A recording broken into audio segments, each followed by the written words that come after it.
네, 오늘 우리에게 주신 하나님의 말씀 보겠습니다. 우리는 항상 고린도전서 말씀 지금 보고 있는데요. 고린도전서 벌써 6장입니다. 6장 12절부터 20절까지 말씀입니다. 6장 12절부터 20절까지 말씀을 우리 함께 한 목소리로 합독하여 읽도록 하겠습니다. 함께 읽겠습니다. 모든 것이 내게 허용되어 있습니다. 그러나 모든 것이 유익한 것은 아닙니다. 모든 것이 내게 허용되어 있습니다. 그러나 나는 아무 것에도 얽매이지 않겠습니다. 음식은 배를 위해 있고 배는 음식을 위해 있습니다. 그러나 하나님께서는 이것도 저것도 다 없애버리실 것입니다.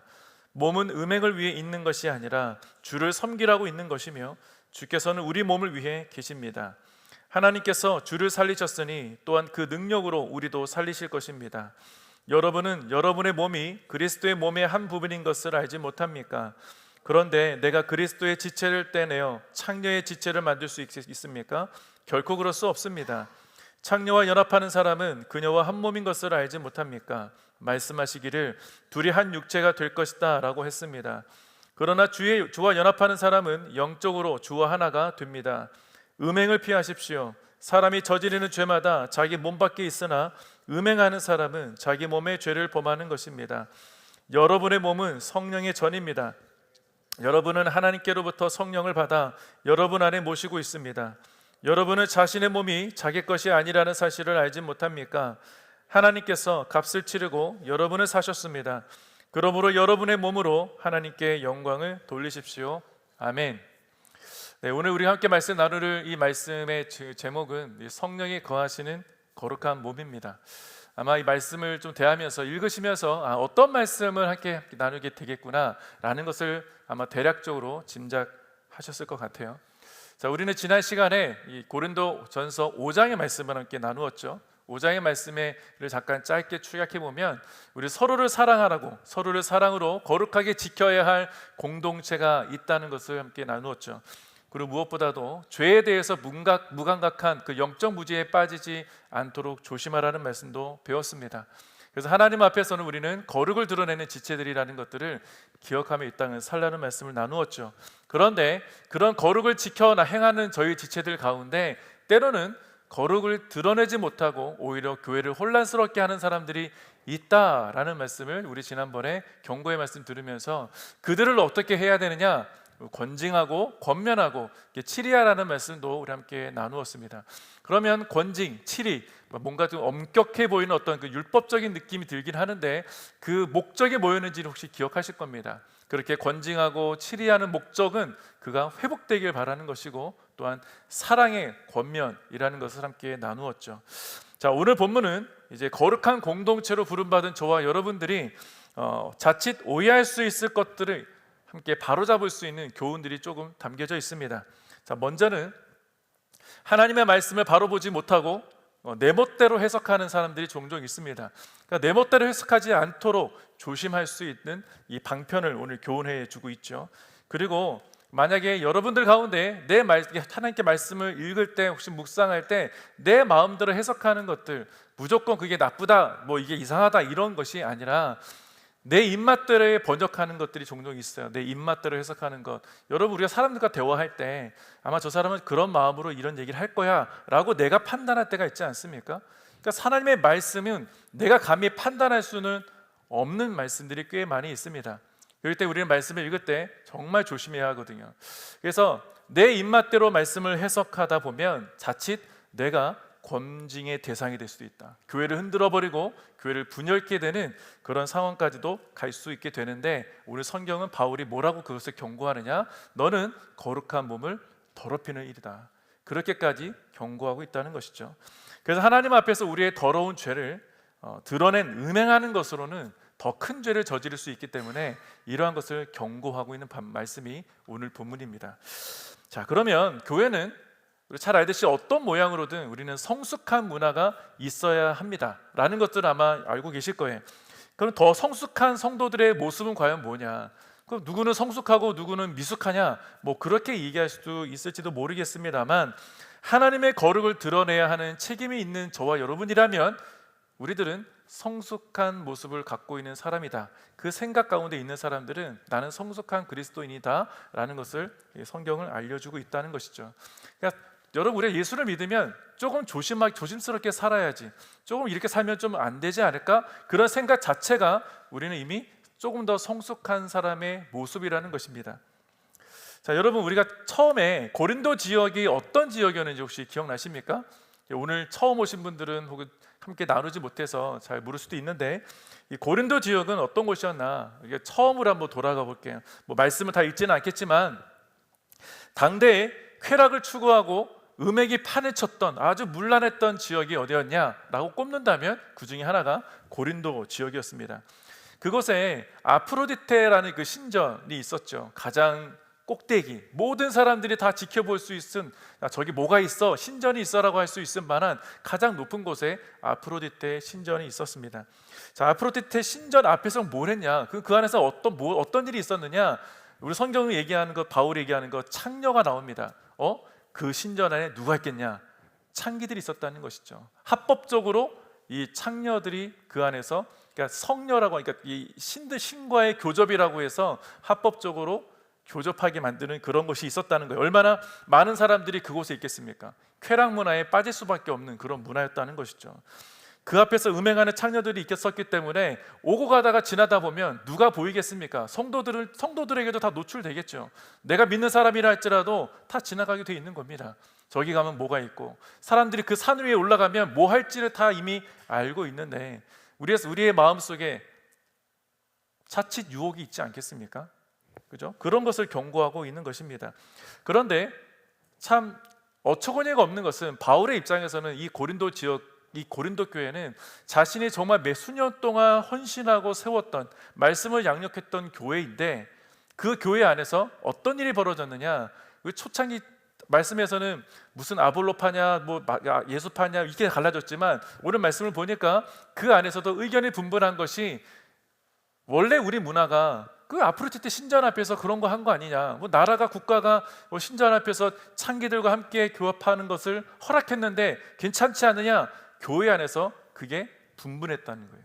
의견이 분분했다. 그러니까 바울의 입장에서는 하나님의 말씀, 성경에 빗대어서는 그것은 안 되는 음행인데, 이것을 우상 앞에서 하는 음행인데, 그것을 어떤 사람은 괜찮다, 이 정도는 괜찮아, 어떤 사람은 그게 아니다, 서로 의견이 분분해서 싸움이 일어났다는 것이죠. 그래서 바울은요, 이런 문화에 대해서 철저하게 성경적인 가치관, 성경적인 가르침을 전하고자 했던 것입니다. 바울의 입장에서 고린도 교회의 영적 상태가 어떠했을지 이제 조금 감이 잡힐 거예요. 지금까지 말씀을 쭉 들어왔던 상황에서는 이제 좀 이해가 되실 겁니다. 자신들의 생각과 문화를 그대로 교회 안에 가지고 와서 하나님의 뜻인 것처럼, 하나님이 이 정도는 허용해 주실 거야, 우리에게 자유를 주셨는데 뭐 내가 그것을 먹으면 어떻고, 내가 그 사람들 그런 거 이렇게 함께 노는 것들, 함께 어울리는 것들은 어떻겠나 라고 스스로가, 나는 복음 앞에서 자유로운 사람이기 때문에 괜찮아 라고 그냥 자기 입맛대로의 신앙생활을 하고 있었던 교회가 고린도 교회였다는 거예요. 혹시 저와 여러분의 이 일상생활에서도 그런 비슷한 모습은 없습니까? 한번 돌아보시면 좋겠습니다. 오늘날 교회를 보십시오. 뭐 여러분에게는 그렇게 생각해보라고 말씀드렸지만, 오늘날 많은 교회들을 돌아보면 교회 안에 세상 문화가 많이 침투해 들어와 있어서 교회를 흔드는 경우가 많이 보입니다. 뭐 다 나쁘다고 말씀드리는 것은 아니에요. 우리가 받아들일 수 있는 게 있고, 우리가 그것을 오히려 교회의 복음을 위해서 쓸 수 있는 것도 상당히 많이 있습니다. 그런데 의외로 우리가 분별해야 될 것들도 꽤 많이 있다는 것을 우리는 좀 알아야 되는 것이죠. 그러니까 세상 문화가 다 나쁘다고 말하는 것이 아닙니다. 세상의 좋은 것들은 좋게 받아들일 수 있는 부분도 굉장히 많이 있습니다.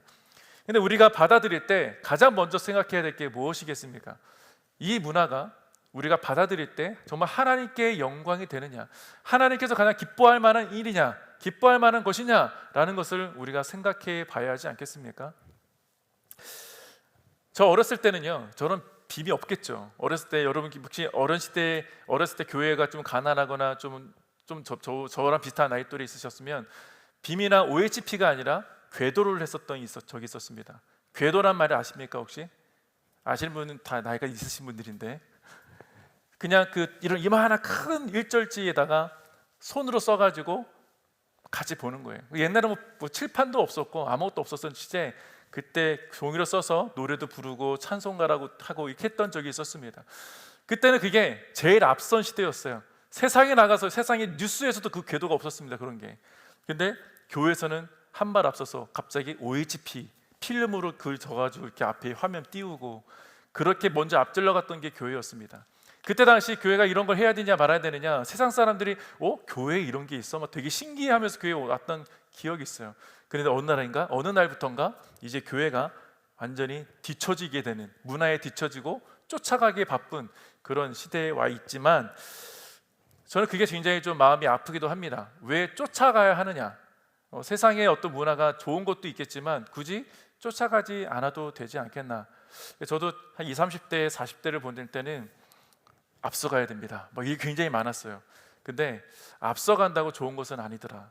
또 같이 발맞춰 간다고 해서 무조건 좋은 것은 아니더라는 것을 조금씩 좀 경험하고 있습니다.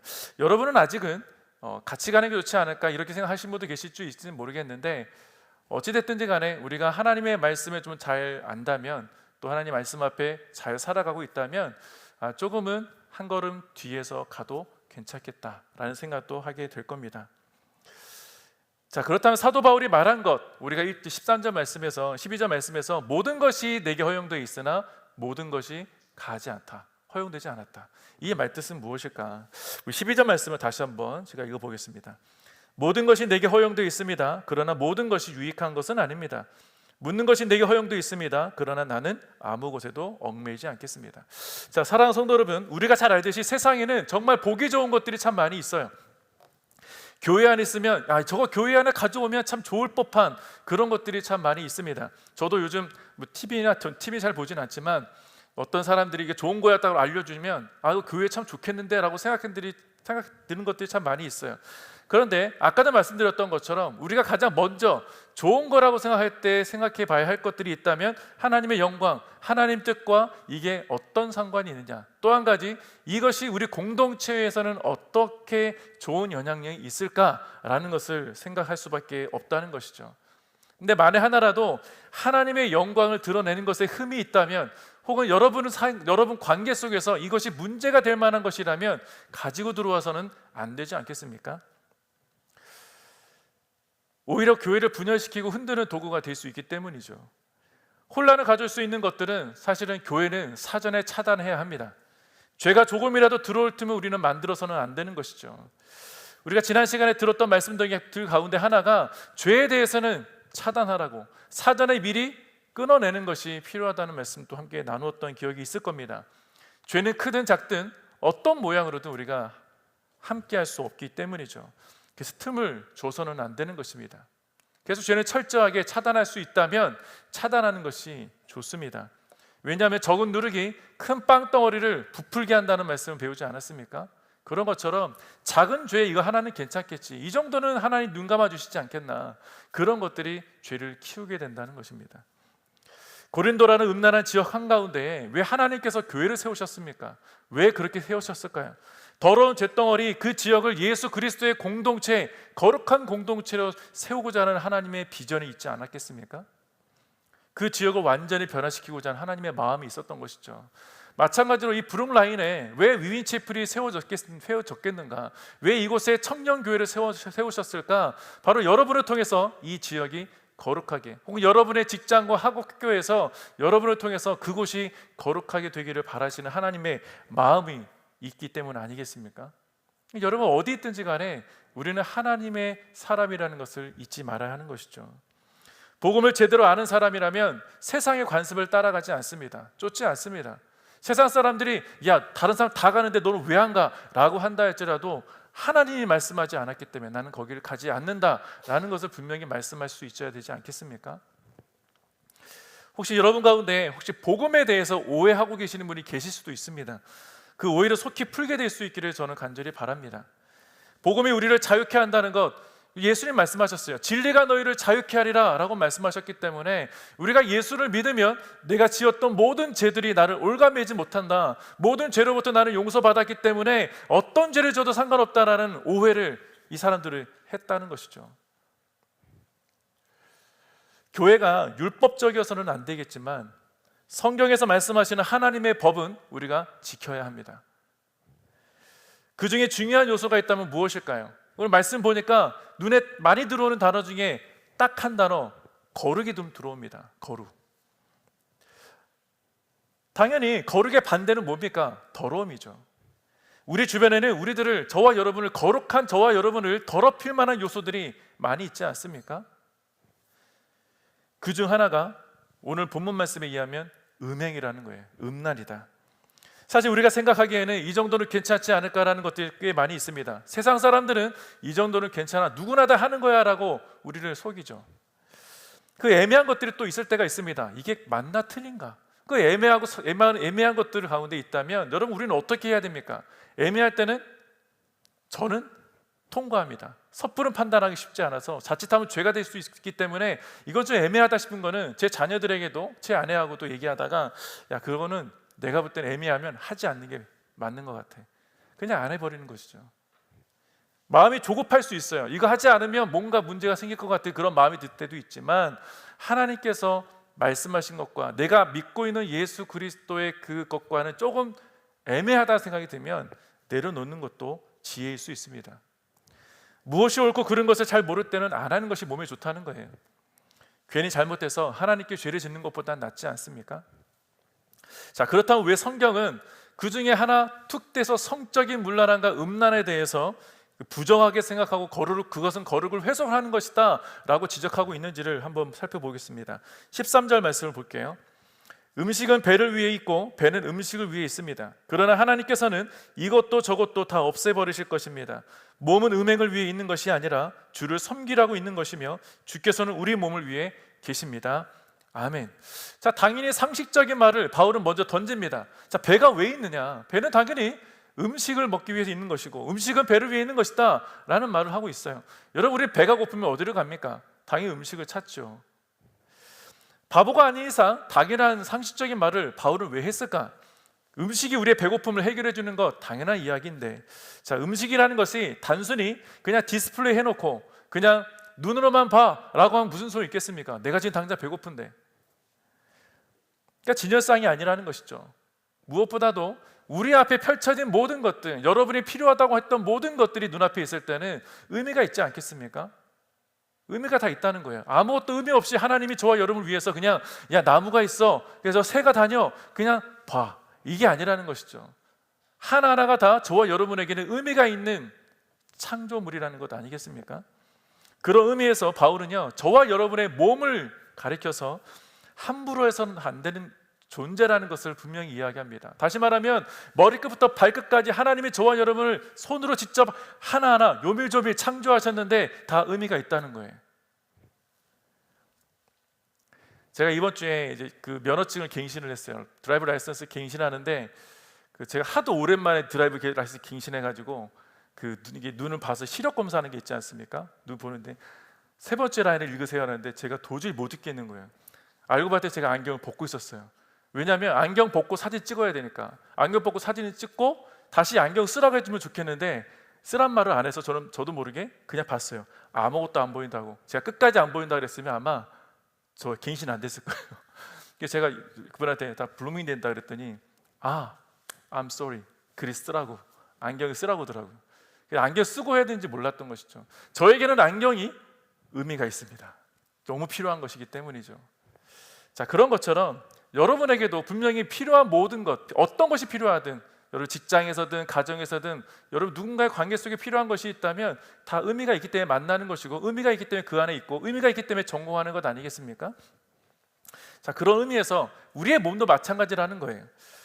내 몸이 아니라고 성경은 이야기하고 있는데 우리는 우리의 몸이 따르는 대로 하기를 원하지 않습니까?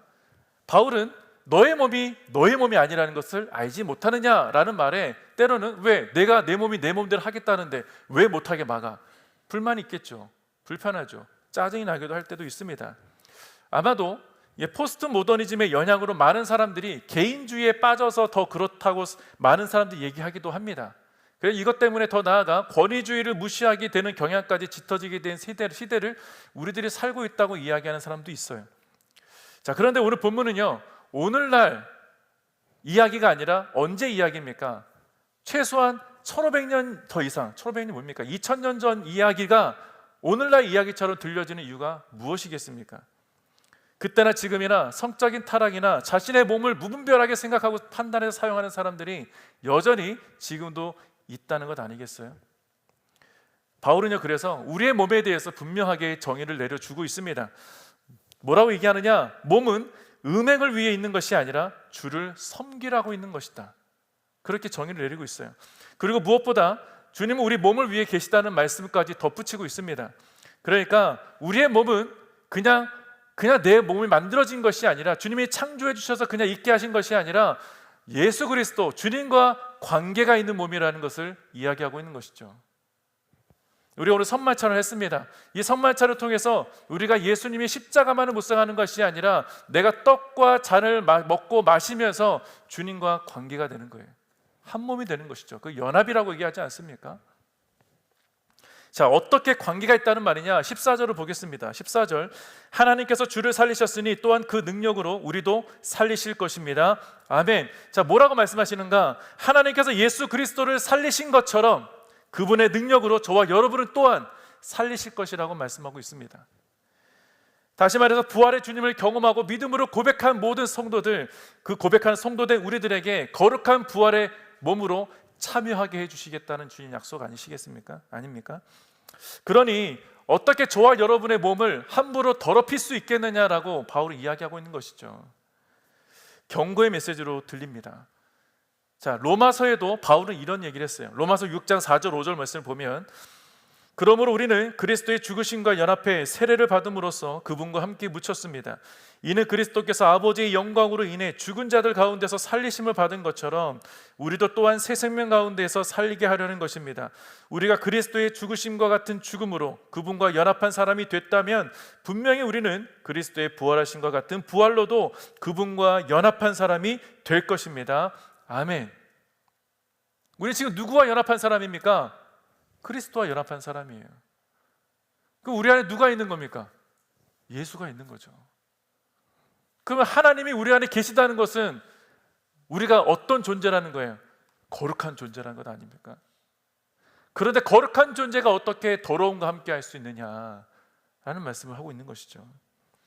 예수 그리스도를 살리신 이유가 무엇이냐? 저와 여러분을 새 생명 가운데로 가게 하시기 위함이다 라고 말씀하셔요. 살게 하시려고. 그리고 예수님과 동일한 죽음과 부활을 경험했기 때문에 우리는 주님과 연합된 사람으로 떨어질 수 없는 존재가 되었다는 말씀하고 있지 않습니까? 너무 감사하지 않습니까? 그럼 우리의 몸이 이제 누구의 것이 되겠느냐? 결론 나오죠. 누구의 것입니까? 우리 연합했고 우리를 죽은 자 가운데서 우리도 살려주셨으니 주님과 연합했다면 우리는 누구의 것이냐? 그리스도의 것이라는 것을 이야기합니다. 함부로 몸을 대하지 말라는 것이죠. 여러분의 몸은 거룩한 주님과 연합된 몸이라는 것을 성경은 지금 증명하고 있지 않습니까? 함부로 하지 말라는 거예요. 자, 계속해서 15절 16절 말씀 보겠습니다. 여러분은 여러분의 몸이 그리스도의 몸의 한 부분인 것을 알지 못합니까? 그런데 내가 그리스도의 지체를 떼내어 창녀의 지체를 만들 수 있습니까? 결코 그럴 수 없습니다. 창녀와 연합하는 사람은 그녀와 한 몸인 것을 알지 못합니까? 말씀하시기를 둘이 한 육체가 될 것이다 라고 했습니다. 아멘. 자, 로마서에서 계속 살펴보았던 것처럼 예수의 죽으심과 부활에 함께 동참한 저와 여러분들이 거룩한 주님과 연합된 성도라면 어떻게 거룩한 주의 몸을 따로 떼어서 창녀와 연합할 수 있게 하겠느냐? 말이 안 되는 것이죠. 그러니까 바울은 이미 너희들 알고 있는 내용이야. 근데 왜 모르는 척해? 라고 하는 것처럼 들리지 않습니까? 저는 이 말씀 묵상하면서 매우 혼나는 느낌이 너무 많이 들었어요. 알고 있는데 안 하고 있구나. 굉장히 찔리더라고요. 저는 이 경고가 우리가 사는 이 시대에도 동일한 경고로 경종 울리는 메시지라고 믿습니다.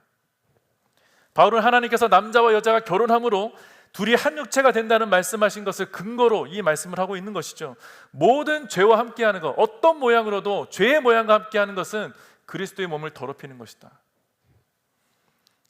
그것과 하나 되는 것은 하나님이 둘이 육체가 하나 되는 것과 같기 때문에 어떠한 모양으로도 죄를 짓지 말라, 멀리하라는 말씀을 하고 있는 것이죠.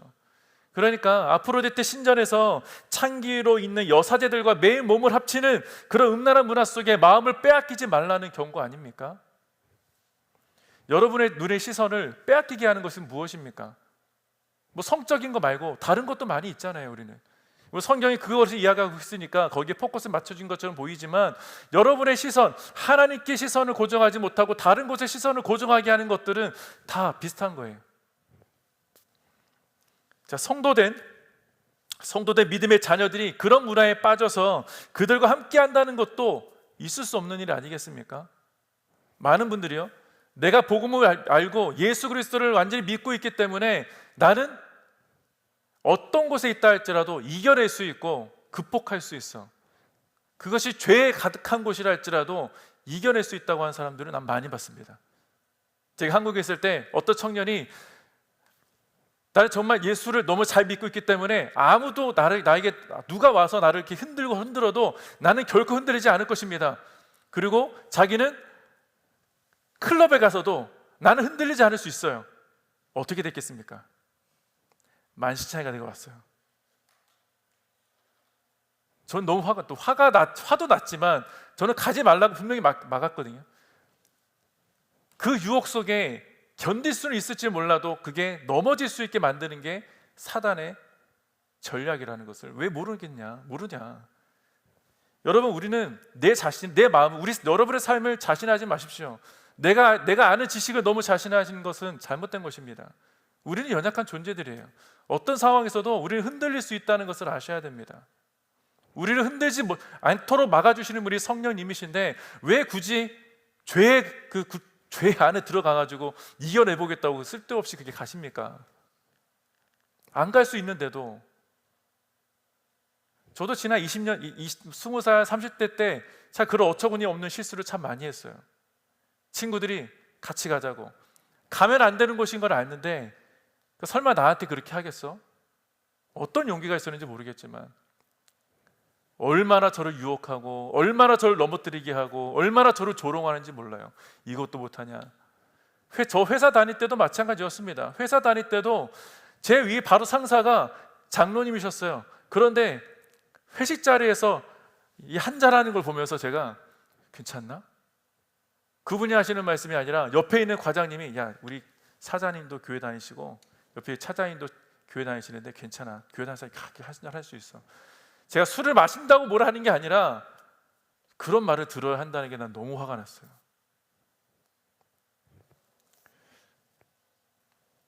(17절) (18절) 말씀을 보겠습니다. 우리는 죄에 대해서는 분명한 태도와 선을 거해야 합니다. 그러나 주와 연합하는 사람은 영적으로 주와 하나가 됩니다. 음행을 피하십시오. 사람이 저지르는 죄마다 자기 몸 밖에 있으나 음행하는 사람은 자기 몸의 죄를 범하는 것입니다. 자, 저와 여러분들이 일상에서 늘 기억해야 하는 것 중에 하나는 나는 누구와 연합한 자인가 라는 거예요. 여러분, 누구와 연합한 자입니까? 이제는 아시겠죠? 나는 예수와 연합한 자라는 거 너무나 잘 알고 있지 않습니까? 성경은 두 가지를 경고해요. 그래서 두 가지를 경고하는데, 첫 번째, 일반적으로 저지르는 죄는 몸 밖에서 저지르는 죄다. 두 번째는 음행은 내 몸 안에서 죄를 짓는 것이다. 여러분, 음행이라는 게 성적인 것만 되는 것이 아닙니다. 우리가 하나님을 모르셔야 하고 하나님이 하지 말라는 것을 알면서 행하는 것도 음행이라고 말할 수 있어요. 성경 구약에 보면 하나님 앞에서 우상을 섬기는 것도 음행이라고 얘기하지 않습니까? 어떤 죄가 가볍고 무겁냐? 내 몸 밖에서 짓는, 내 손이 행하는 그 죄가 가볍고 내 속에서 짓는 죄가 무겁냐? 이 얘기가 아니에요. 이것도 무겁고 이것도 무거운 거 아닙니까? 똑같은 죄니까. 죄가 작고 크고의 문제가 아니라는 것이죠. 어떤 죄가 가볍고 무겁냐의 의미를 말하는 것이 아니라 둘 다 무거운 죄라는 것을 이야기하고 있는 것이죠. 그래서 우리들은 음행뿐 아니라 모든 죄와 가까이 하는 것이 아니라 죄에 대해서는 단호한 태도를 가질 필요가 있다라는 것이죠. 왜냐하면 저와 여러분은 주와 연합된 거룩한 사람들이기 때문입니다. 여러분, 우리 거룩한 사람 하면 뭔가 불편하죠. 그럼 이것도 하지 말고 저것도 하지 말라는 거야? 이건 애매한데? 참 많은 것들을 제가 다 말씀드릴 수는 없지만 참 쉽지 않은 그 분별에도 쉽지 않을 때가 좀 종종 있습니다. 주와 연합한 사람은 영적으로 주님과 하나 된 거룩한 자라고 하는데, 도대체 어떻게 우리는 이 땅에서 거룩한 자로서 이 땅을 살아갈 수 있느냐 말이죠. 그렇기 때문에 바울은요, 우리의 몸을 함부로 해서는 안 되는 몸이라고 지금 선언합니다. 19절 20절 말씀 보겠습니다. 19절 20절. 여러분의 몸은 성령의 전입니다. 여러분은 하나님께로부터 성령을 받아 여러분 안에 모시고 있습니다. 여러분은 자신의 몸이 자기 것이 아니라는 사실을 알지 못합니까? 하나님께서 값을 치르고 여러분을 사셨습니다. 그러므로 여러분의 몸으로 하나님께 영광을 돌리십시오. 아멘. 자, 우리의 몸은 우리의 것이 아니라 하나님께로부터 받은 몸이며 우리 안에 성령이 계시기 때문에 우리는 하나님의 거룩한 성전이라는 것을 깨닫고 어떻게 알아? 여러분의 몸으로 하나님께 영광 돌리라 라는 교훈을 해주고 있습니다. 자, 바울은 몸 하면 굉장히 민감하게 반응하고 있어요. 바울은 로마서에서도 우리의 몸에 관해서 이런 말씀을 전하고 있습니다. 특히 예배와 관련된 말씀을 전하고 있는데, 하나님 앞에서 우리는 어떠한 존재여야 하는가, 어떠한 사람이어야 하는지를 보다 더 정확하게 가르쳐주는 본문이 로마서 12장 말씀입니다. 로마서 12장 1절 2절 말씀을 우리 이건 함께 한 목소리로 읽어볼게요. 함께 읽어보겠습니다. 시작. 그러므로 형제들이여, 내가 하나님의 자비하심으로 여러분에게 권합니다. 여러분의 몸을 하나님께서 기뻐하시는 거룩한 산 제물로 드리십시오. 이것이 여러분이 드릴 영적 예배입니다. 여러분은 이 세대를 본받지 말고 오직 마음을 새롭게 함으로 변화를 받아 하나님의 선하시고 기뻐하시고 온전하신 뜻이 무엇인지 분별하도록 하십시오. 아멘. 자, 우리의 몸으로 하나님께 영광 돌리는 방법은 많이 있습니다. 로마서는 우리의 몸을 거룩한 산 제물로 드리라고 명령하고 있어요. 그럼 나를 그냥 다 드리라는 건데, 그걸 뭐 우상에 드려진 제물처럼 나를 불태우고 막 그래야 되느냐? 그게 아니라, 아마 의미적으로 다 아실 거예요. 여러분 삶 자체가 하나님께 드려지는 거룩한 산 제물이라면 여러분이 하시는 모든 일들 속에서 거룩을 드러내라는 것 아니겠습니까? 불법 저지르지 말고 편법도 하지 말고 죄 가운데 있는 것 자체를 끊어내고 하나님의 영광, 하나님의 이름을 드러내는 것, 내가 그리스도인이라면, 내가 예수를 믿는 사람이라면 그 예수를 드러내는 사람답게 살라는 것 아니냐는 거예요. 이것이 우리가 드릴 영적 예배라고 이야기하고 있습니다. 여러분, 삶의 예배는 다른 게 아니에요. 이 안에서 함께 찬양 드리고 말씀을 듣고 하나님을 예배했다고 해서 그 예배가 아니라, 여기서 예배 잘 드렸으면 여러분 직장에서 삶의 현장에서 동일한 예배를 드려야 하지 않겠습니까? 여기서만 나는 하나님 앞에 죄를 씻고 깨끗한 척하고 살아가는 것이 아니라 세상 속에서도 동일한 깨끗한 사람으로 살아가라는 것이 하나님이 받으시는 삶의 예배라는 거예요. 쉽지 않죠? 잘 압니다. 쉽지 않습니다. 이 세대를 따라가지 말라는 말씀, 너무나 어려운 말씀이죠. 어떻게 이 세대를 따라가지 않을 수 있습니까? 내가 교수님의 말씀을 듣고 교수님이 쓰라는 논문대로 써야 되고, 내가 직장을 승진하려면 직장 상사의 말을 잘 들어야 되고, 세상 사람들이 여기서 내가 레이오프 되지 않기 위해서는, 잘리지 않기 위해서는 해야 될 것들이 있잖아요. 해야 될 것들이 때로는 불법적인 것이 있을 수도 있습니다. 저도 회사 다닐 때 윗 상사가 요구한 것들이 있었어요. 그거 하지 않으면 너 나중에 연봉 책정할 때 불이익이 있을 거야. 저 불이익 받았어요. 불이익 받으면 어떻습니까? 승진 못하면 어때요? 물론 힘들죠. 지금은 너무 힘들고 억울하고 열받고 화가 나지만, 내가 그것이 예수 믿는 사람으로서 드러낼 수 있는 유일한 거라면 해야 되지 않겠습니까? 그렇게 이 땅에서 예수를 따르는 제자로서 분별된 삶을 살고 세상 사람들과 구별된 거룩한 삶을 살아가는 사람들이, 많은 사람들이 당신들을 본다면, 여러분들을 본다면 뭐라고 얘기하겠습니까? 세상 사람들이 왜 저렇게 멍청하고 지혜롭지 못하게 하느냐라고 말한다 할지라도, 저는 분명히 들었거든요. 너 잘릴 거야 라고 하는 사람한테 그래도 네가 정직하구나, 그런 말은 들어야 되지 않겠습니까? 그게 하나님께 영광이 되는 삶 아니겠어요? 도대체 어느 교회에서 그렇게 가르치냐고. 교회는요, 예수님께서 주인이 되시는 곳입니다. 이건 너무나 잘 알고 있는 진리죠. 교회의 머리는 예수 그리스도라는 사실은 변함없는 진리입니다. 여러분의 삶의 주인이 누구십니까? 예수님이시죠. 우리들은 모두 그분의 몸된 교회를 섬기는 지체들입니다. 그렇기 때문에 하나님의 교회를 섬김에 있어서 당연히 서로를 사랑하고 아끼고 용납하고 동시에 자신의 몸도 사랑하고 아껴야 하는 것 아니겠습니까? 근데 교회는 그럴 수 있다고 쳐요. 세상 속에서도 동일한 삶을 살라고 말씀하고 있는 것이죠. 똑바로 살아야 되지 않겠습니까? 세상 사람이 악으로 향해 가고 있으면, 죄악으로 가고 있으면 그 죄로 가지 못하게 막아야 되는 것이죠. 내가 따라가는 것이 아니라 가지 못하게 해야 되는 겁니다. 저와 여러분은요, 거룩한 성령님이 내주에 계시는 몸을 가진 사람들입니다. 여러분 안에 누가 계시냐? 성령님이 계시지 않습니까? 그럼 나는 누구와 연합한 사람이냐? 성령님과 연합한 거룩한 존재라는 것이죠. 그래서 여러분의 몸을 함부로 하지 말라고 이야기합니다. 여러분의 것이 아니기 때문에. 더러운 것들을 우리 안에 두어서는 안 됩니다.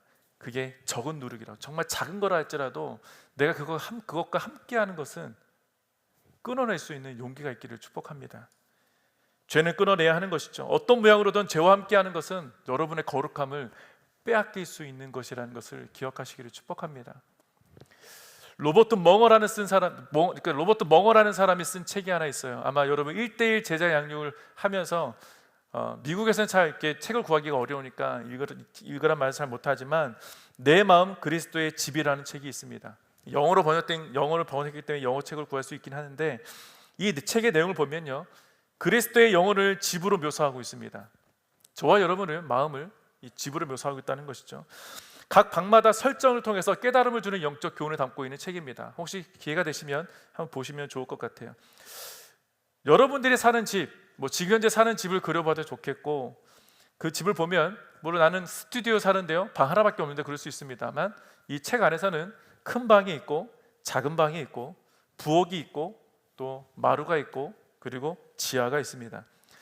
책 내용을 다 설명할 수는 없지만 부엌만 볼게요. 부엌만.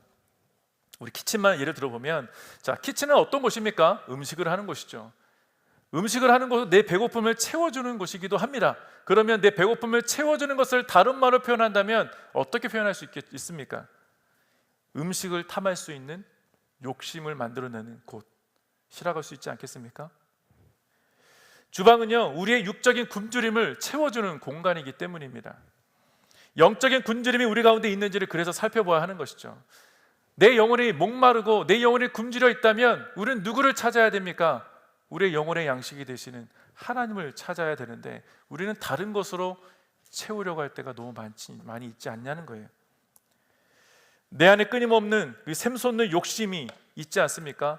돈, 명예, 명성, 그리고 우리가 결혼하신 분이라면 자녀의 문제도 빼놓을 수 없는 것이죠.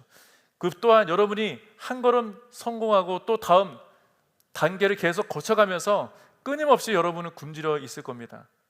우스갯소리지만 우리 히딩크 감독이 2002년 월드컵을 우리나라 4강까지 하지 않았습니까? 그때 뭐라고 했습니까? 나는 아직도 배고프다, 굶주려 있다. 그게 욕심인 것이죠. 자, 그분을 폄훼하는 내용은 아니고 그 말씀을 이해하실 필요가 있어요. 다른 내용이지만 우리 안에는 끊임없이 갈망하는 것들이 있다고요.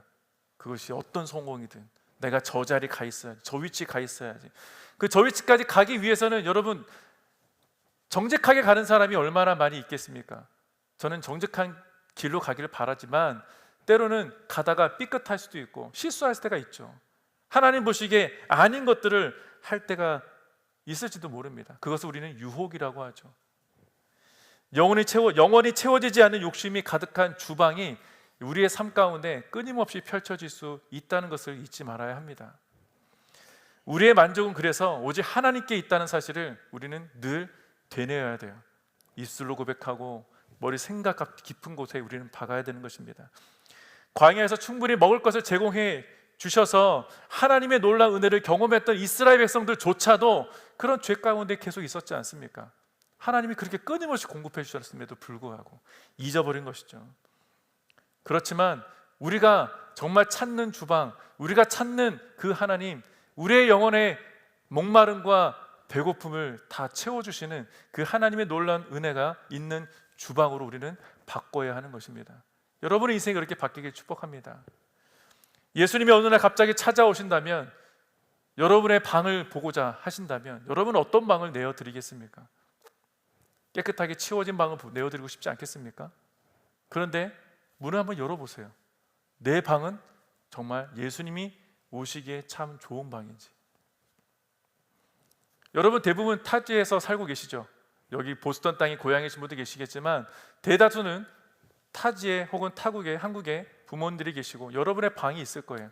아마 여러분의 방은 모르긴 몰라도 부모님이 언제든지 와서 잘 수 있고 쉴 수 있게 아늑하게 다 청소해 놓고 있을 겁니다. 왜 그럴까요? 여러분은 귀한 분이기 때문에. 사랑하는 성도 여러분, 저와 여러분은요, 예수 그리스도께서 십자가 대속의 은혜인 그 피값으로 사신 몸입니다. 내 것인 것 같은데 내 것이 아니라는 것이죠. 우리 모두는 그래서 하나님의 소유된 백성이고 소유된 하나님의 나라라고 성경은 이야기하지 않습니까? 여러분, 우리가 오늘 이런 말씀을 들으면 그래서 거룩하게 살아야 되는구나, 깨끗하게 살아야 되는구나, 내일 당장 나는 죄 지을 것 같은데, 아니 이 교회를 나가면 다시 죄를 짓게 될 것 같은데 부담이 있죠. 제가 그 부담 속에 살아가려고 말씀드리는 거긴 하지만 어떻게 우리가 일평생 죄를 안 짓고 삽니까? 목사인 저도 당신도 할 수 있어요? 저도 자신 없어요. 저도 저 문을 나가면 또 죄 지을지 모릅니다. 내가 제 삶을 어떻게 알아요? 그런데 오늘 바울이 준 이 말씀은 우리가 이도저도 하지 못하게 올가매는 것처럼 보인다 할지라도 그게 아니라는 거예요. 올가매려는 말씀이 아니라 우리를 진정으로 자유케 하는 복음에 대해서 바울은 알기를 원했던 것이죠. 우리가 거룩하게 살아가야 하는 이유가 무엇입니까? 주님이 우리와 함께 하셔야 우리가 거룩한 삶을 살 수 있는데, 나는 주님이 마치 내 몸 밖에 계신 것처럼, 나 혼자 살아가는 것처럼 우리는 살아가고 있지 않냐는 거예요. 복음을 안다면, 우리가 예수를 제대로 안다면, 복음을 오해하고 있지 않다면 여러분 안에 누가 있냐? 예수가 있다. 단순한 겁니다. 내 안에 예수가 있으면 여러분 한 걸음 한 건 내딛는 모든 걸음들이 어떤 걸음이겠습니까? 거룩으로 가는 걸음이겠죠. 거룩을 가다가 때로는 넘어질 수 있어요. 주님이 넘어진 것 때문에 뭐라 하지 않으십니다. 그럴 수 있다고. 오히려 이렇게 세워주시겠죠. 그리고 다시 그 길을 가면 돼. 말씀하신 분 예수님 아니십니까? 여러분 안에 성령님이 계십니다. 이 험한 세상에 여러분 혼자 살아가는 것, 버겁다는 거, 어렵다는 거 다 아시는 분이 하나님이세요. 그냥 가만 놔두시겠어요? 우리 아버지가, 우리 하나님이 이 세상을 창조하신 분이신데 무엇이 두렵습니까?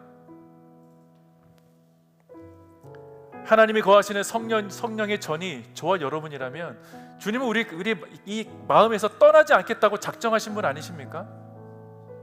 근데 삶을 살면서 우리 주님이 그냥 저 멀리 계신 것 같고, 우리 주님을 찾고자 하지만 이 안에 계시는 것이 아니라 저 멀리서 그냥 가려져 계시는 하나님이신 것 같은 그 느낌이 들 때가 있죠. 죄를 지으면 멀리 계신 것 같은 거예요. 저도 굉장히 자존감이 낮았던 사람입니다. 내가 조금이나 죄를 지으면 하나님 나 싫어하시겠다, 나랑 함께하지 않으시겠다, 내가 이 작은 죄를 지었는데 하나님이 정말 나를 징계하시겠지, 심판하시겠지, 막 그런 생각밖에 있었어요, 어렸을 때는. 근데 제가 자라면서 또 말씀을 더 가까이 하다 보니까 내가 많은 오해를 하고 있었구나.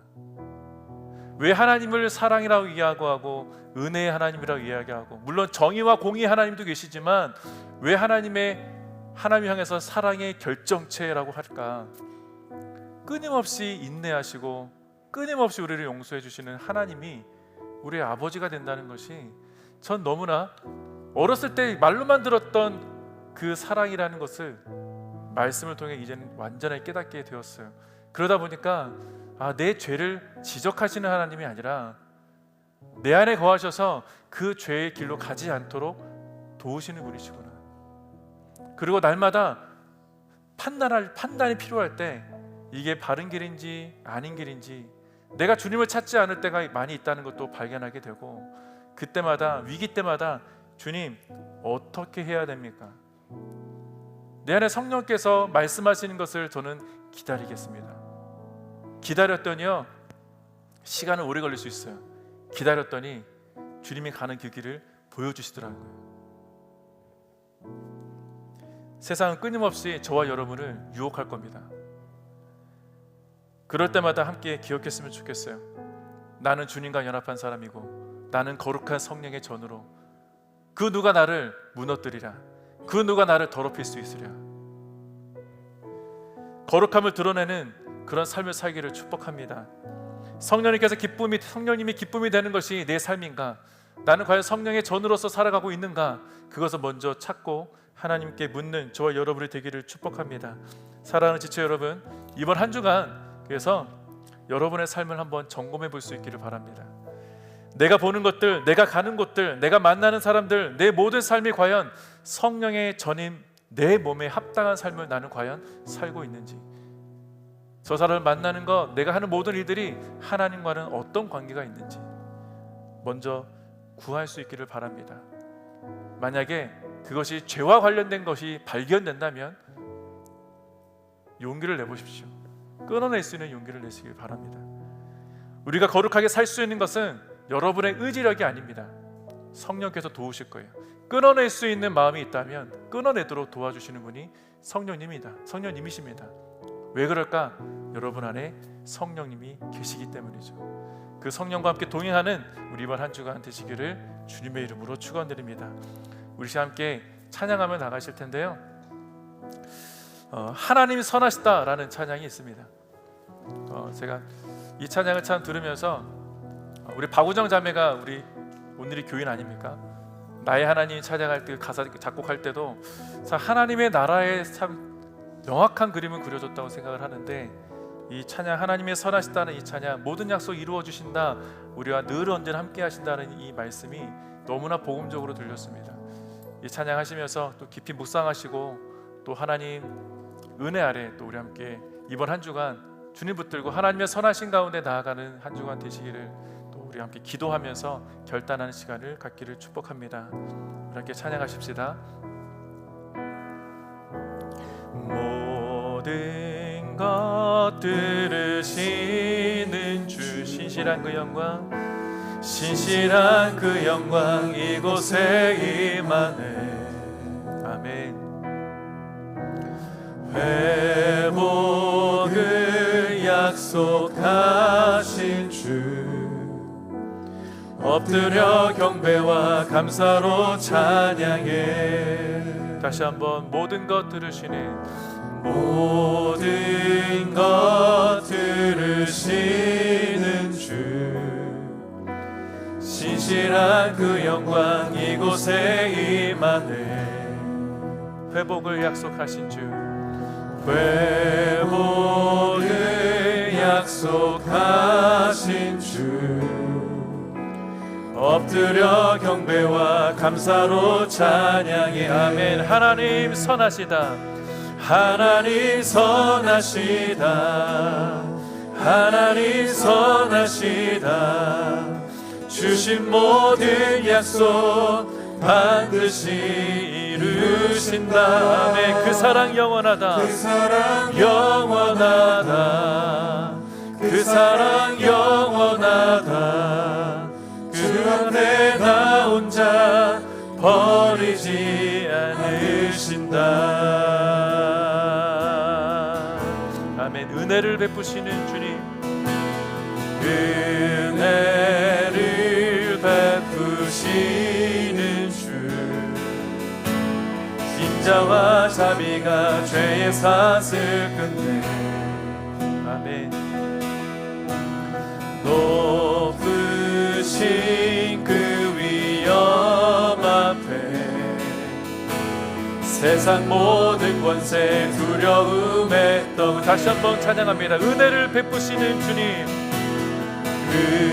은혜를 베푸시는 주, 인자와 자비가 죄 삭을 끝내. 높으신 그 위엄 앞에, 높으신 그 위엄 앞에 세상 모든 권세 두려움에 떠내. 아멘. 하나님 선하시다, 하나님 선하시다. 아멘. 하나님 선하시다.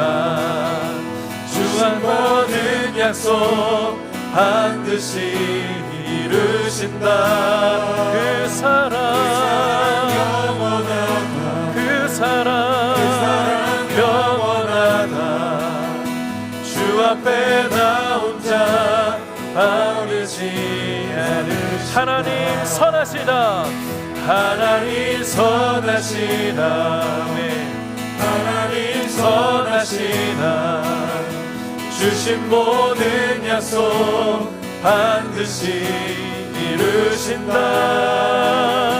그 사랑 영원하다, 그 사랑 영원하다. 주 앞에 반드시 살리신다, 반드시 살리신, 어제와 오늘을 돌보신 하나님, 어제와 오늘을 돌보신 하나님, 그 은혜와 인하여 온 땅이 기뻐해. 우리의 몸과 맘 주님께 드리니 거룩한 산재물 받아주옵소서. 어제와 오늘을, 어제와 오늘을 돌보신 하나님, 그 은혜 인하여 온 땅이 기뻐해.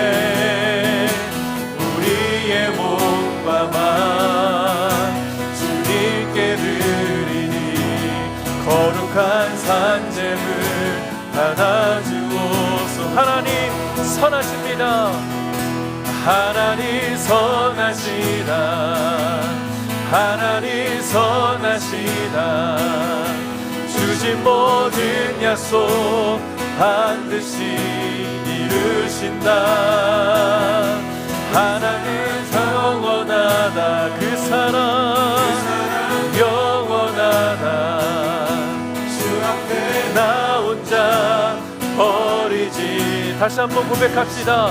하나님 선하시다, 하나님 선하시다, 아멘.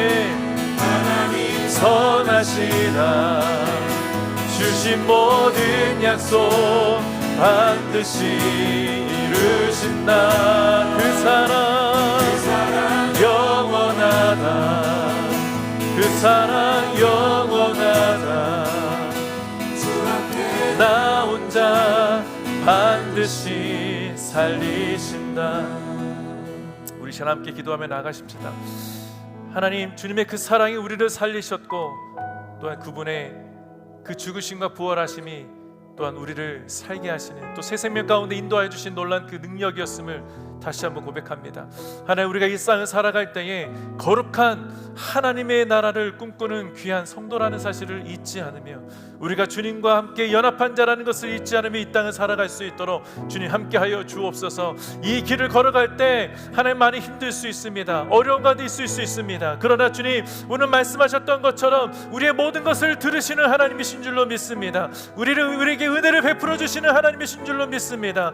회복을 약속하셨고 하나님의 놀라시게 능력 가운데 우리를 밝게 인도해 주시는 하나님이시라고 말씀하여 주시는 하나님, 주님의 선하심과 그분의 사랑 앞에 우리의 모두의 삶을 다 들으면서 이 땅을 살아갈 때 주께서 기뻐하시는 그 길을 기꺼이 걸어갈 수 있을 줄로 믿습니다. 하나님의 능력 붙들게 하여 주시고 주님이 걸어가게 하시는 그 길을 기뻐함으로 걸어갈 수 있는 은혜가 우리 가운데 있게 해달라고, 이 시간 주님을 붙들며 하나님 놀라운 능력 가운데 우리를 살게 해달라고 우리 함께 주님 앞에 부르짖으며 기도하며 나가십시다. 함께 기도하겠습니다. 살아계신 하나님 아버지, 주님을 찬양합니다. 하나님, 이 땅을 살아갈 때에 때로는 너무나 어렵고 무너진 가운데 있을 수가 있습니다. 하나님, 세상 사람들은 우리를 무너뜨리려고 하고 세상의 많은 유혹 속에 우리를 살아갈 때가 있습니다. 그렇지만 주님, 우리 가운데 선하신 하나님의 능력을 베풀어 주셔서 그 길을 걸어갈 때에 힘들고 어려운 그 길이 한 길이라 할지라도 주님께서 명령하시고 말씀하신 길이라면 그 길을 기뻐함으로 걸어갈 수 있게 하여 주시옵소서. 하나님, 놀라운 능력 가운데 우리가 날마다 나아갈 수 있는 놀라운 축복이 우리 모든 성도들에게 부어지게 하여 주시기를 원합니다. 하나님, 모든 것을 들으시는 하나님, 우리의 기도에 놀라운 그 은혜가 있을 믿사오니 우리가 기도하는 것들마다 우리가 속삭임으로 아파하는 모든 마음 심령들에게 그 신을 속에서도 응답하시는 하나님의 놀라운 은혜가 우리 가운데 부어지게 하여 주시옵소서. 신실하심의 그 영광이 우리 모든 성도들 가운데 부어지게 해주시기를 원합니다. 하나님의 놀라운 능력과 회복이 우리 모든 지체들의 기도 가운데 응답되어지는 축복이 있게 하여 주시옵소서. 그래서 하나님의 선하심이 우리의 삶 가운데 이루어지게 하여 주시고 그분의 놀라운 그 사랑의 놀라운 힘입어서 우리가 이 땅을 살아갈 때 거룩한 성령의 전으로서 이 땅을 살아갈 수 있는 우리 모든 성도들이 되게 하여 주시옵소서. 하나님, 우리가 이 땅을 살아갈 때 죄와 짝하지 않게 도와주십시오. 거룩을 회복시키며 살아가는 우리가 되게 도와주십시오. 이 브루클라에 세워진 위 채플이 그 거룩을 이뤄가는 놀라운 그 은혜의 통로가 되게 하여 주시기를 원합니다. 하나님, 우리의 삶을 돌보시는 하나님이신 줄로 믿습니다. 하나님, 우리에게 베풀어진 그 은혜로 기뻐함으로 살게 도와주십시오.